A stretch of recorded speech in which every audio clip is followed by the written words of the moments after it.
নির্বাচন ঘিরে বিএনপি বিরোধী অপপ্রচার চলছে এমন অভিযোগ করে দলীয় নেতাকর্মীদের সজাগ থাকার আহ্বান জানালেন দলটির ভারপ্রাপ্ত চেয়ারম্যান তারেক রহমান।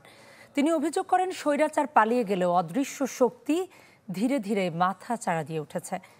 কিশোরগঞ্জ থেকে শাহনেওয়াজ বাবলু রিপোর্ট, ক্যামেরায় ছিলেন মাহবুবুর রহমান। নতুন বাংলাদেশ গড়তে এলো জুলফিকার স্টিল। জুলফিকার স্টিল, ইস্পাত দৃঢ় অঙ্গীকার। ৯ বছর পর হাওড় জেলা কিশোরগঞ্জে কাউন্সিলরের সরাসরি ভোটে নির্বাচিত হল বিএনপির নতুন নেতৃত্ব। সকাল থেকে বৃষ্টি আর রোদের খেলা, বৈরী আবহাওয়ার মাঝেই নানা রঙের ব্যানার ফেস্টুন হাতে মিছিল নিয়ে জেলা শহরের পুরনো স্টেডিয়ামে জড়ো হন নেতাকর্মীরা। এক পর্যায়ে পুরো এলাকা পরিণত হয় জনারণ্যে। নেতাকর্মীরা বলেন, গণতন্ত্র প্রতিষ্ঠিত হলেই বিনির্মাণ করা যাবে বৈষম্যহীন বাংলাদেশ।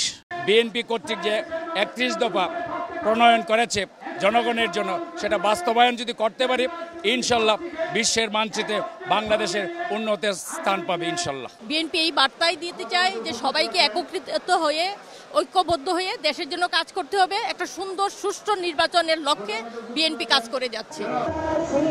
সম্মেলনের উদ্বোধন করে বিএনপি মহাসচিব মির্জা ফখরুল ইসলাম আলমগীর বলেন, বিএনপি উড়ে এসে জুড়ে বসা দল নয়। অভিযোগ করেন নানা অপপ্রচার ও মিথ্যাচারের। আজকে বিএনপির বিরুদ্ধে একটা প্রচারণা চালানো হচ্ছে একটা বিশেষ মহল থেকে।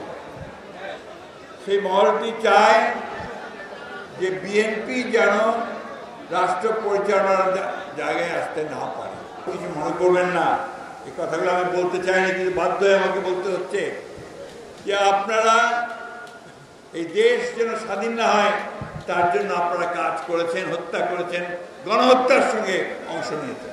আপনারা এই আওয়ামী লীগের সঙ্গে আঘাত করেছিলেন 1996 সালে বিএনপিকে ক্ষমতা থেকে সরানোর, এবং আজকে যে বলছেন যে বিএনপি বাণিজ্য করতে পারবে না বলেই পিআরের কথা বলছে, অথচ আপনারাই কিন্তু বিএনপির সঙ্গে সব সময় ভাগ করে নির্বাচন করেছেন, আসন ভাগ করে।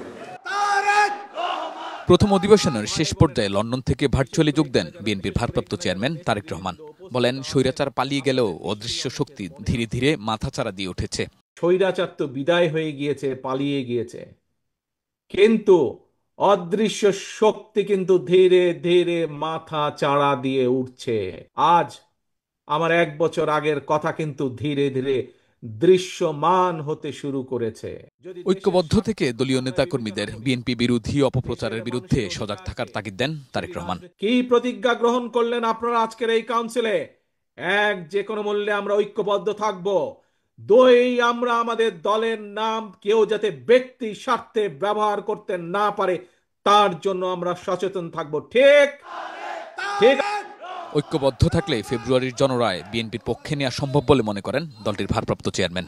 জাতীয়তাবাদী দল জিন্দাবাদ। আসসালামু আলাইকুম। দীর্ঘ ফ্যাসিবাদ বিরোধী আন্দোলনে স্বৈরাচারের বিদায়ের পর চারদিকে এখন গণতন্ত্রের আওয়াজ। বিএনপি মনে করে, আগে দলে গণতন্ত্রের চর্চা নিশ্চিত করতে পারলেই রাষ্ট্র ক্ষমতায় এসে বাংলাদেশকে গণতান্ত্রিক রাষ্ট্রে রূপান্তর সম্ভব।